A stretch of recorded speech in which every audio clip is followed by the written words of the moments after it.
सभी को मेरा नमस्कार। सबसे पहले मैं आप सभी का धन्यवाद करना चाहूंगी, आप सभी का, मंच पर बैठे सभी वरिष्ठ साथियों का। ऐसे समय में आप सभी का साथ देने का बहुत बहुत धन्यवाद।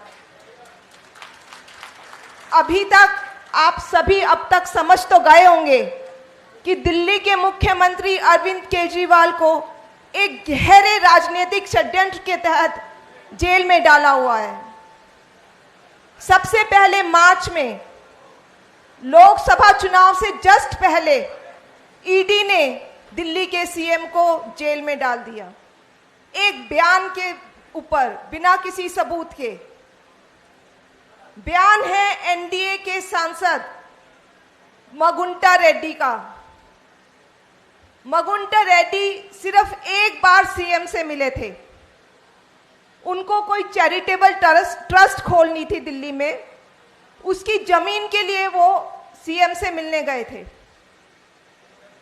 इस मुलाकात को ईडी ने घुमा दिया।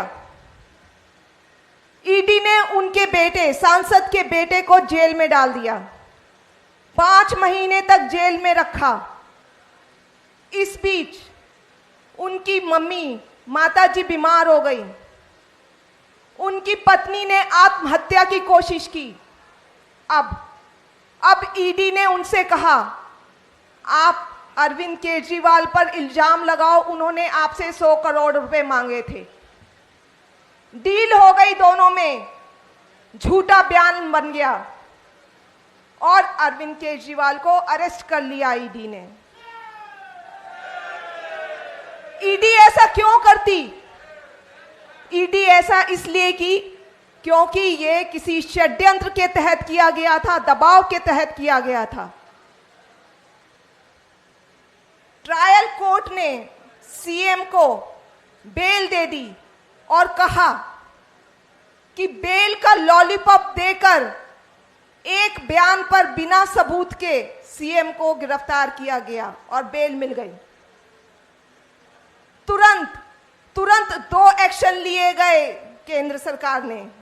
पहला, ईडी अपने वकील के भाई के कोर्ट में, अब भाई तो भाई का ही साथ देगा, अपने भाई के वकील के कोर्ट में जाकर इस बेल पर स्टे ले आई। दूसरा, सीबीआई ने इन्हीं सांसद के बयान पर सीएम को गिरफ्तार कर लिया। मकसद कि सीएम को जेल में ही रखना है, उनको बाहर में नहीं निकलने देना। ये सब षड्यंत्र है, राजनीतिक षड्यंत्र के तहत किया जा रहा है। अरविंद जी को 22 साल से डायबिटीज है। वो इंसुलिन लेते हैं अपनी हाई शुगर कंट्रोल करने के लिए।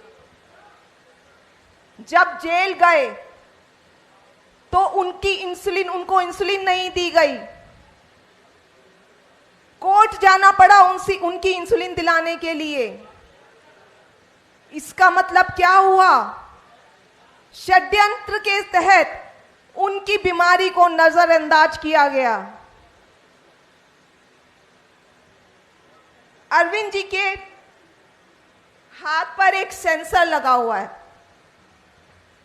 ये रीडर है, रीडर। इस रीडर से, वो सेंसर से रीडिंग लेते हैं, जिससे शुगर का लेवल पता चलता है कि उनके शरीर में शुगर का क्या लेवल है। और इसी रीडर में एक ग्राफ बनता रहता है। वो ग्राफ है इस तरह का, पूरा ग्राफ बनता है जिसमें पूरे दिन की शुगर लेवल रिकॉर्ड हो जाती है कि किस समय क्या शुगर लेवल था। आमतौर पे अगर 70 से नीचे शुगर जाती है तो पेशेंट को कपकपाहट होती है, घबराहट होती है, पसीने छूटते हैं। ये सब लो शुगर के सिम्टम्स हैं। घर में 5-6 महीने में कभी होता है ऐसा है मुख्यमंत्री को, तो हम तुरंत उन्हें संभालते हैं, उन्हें कुछ मीठा देते हैं जिससे उनका शुगर लेवल आ जाए। अभी कुछ दिन पहले ही हमें पता चला कि जेल में तो उनकी लगातार शुगर डाउन है। 5 5 बारी 50 से नीचे गई है रात में सोते हुए। जाको राखे साइया मार सके ना कोई। ईश्वर का लाख लाख शुक्र है कि कुछ अनहोनी नहीं हुई। उनकी जान को बहुत खतरा है और साजिश षड्यंत्र के तहत उनकी बीमारी को नजरअंदाज किया जा रहा है।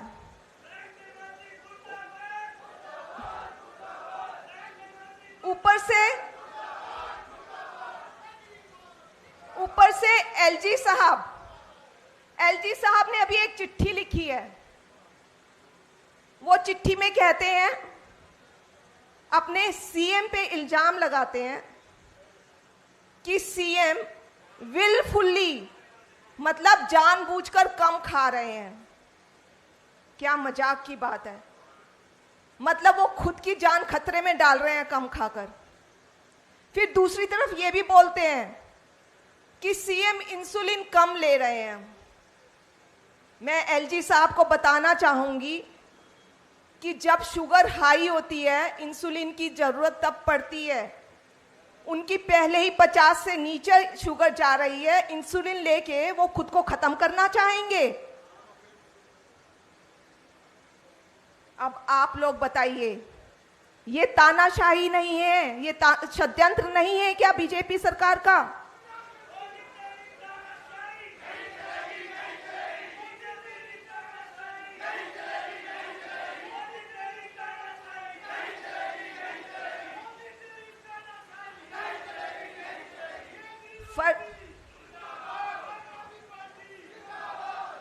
फर्जी केस, सेहत के साथ खिलवाड़ और एक जनता के चुने हुए मुख्यमंत्री को बदनाम करने की कोशिश कर रही है ये सरकार।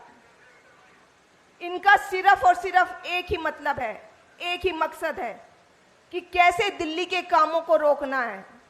क्योंकि मुख्यमंत्री किसी ना किसी तरह से दिल्ली के लोगों का काम नहीं रुकवाते। वो लड़ाई कर करके सब काम करवाते हैं दिल्ली के लोगों का। भाजपा की राजनीति, भाजपा के 7 सांसद दिए दिल्ली के लोगों ने। आप उनसे पूछिए दिल्ली के लिए इन भाजपा के सांसदों ने क्या काम किया है। इन लोगों की सिर्फ एक ही राजनीति है, नफरत की और काम को रोकने की। लेकिन आपके मुख्यमंत्री, दिल्ली के मुख्यमंत्री इन सब बातों से नहीं डरने वाले। वो दिल्ली के लोगों के लिए, वो सभी लोगों के लिए संघर्ष करेंगे।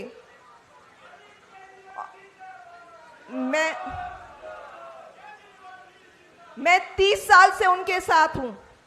मुझे पता है उनमें सेवा का कितना जज्बा है और मैं आशा करती हूं कि आप सब भी उनका साथ देंगे।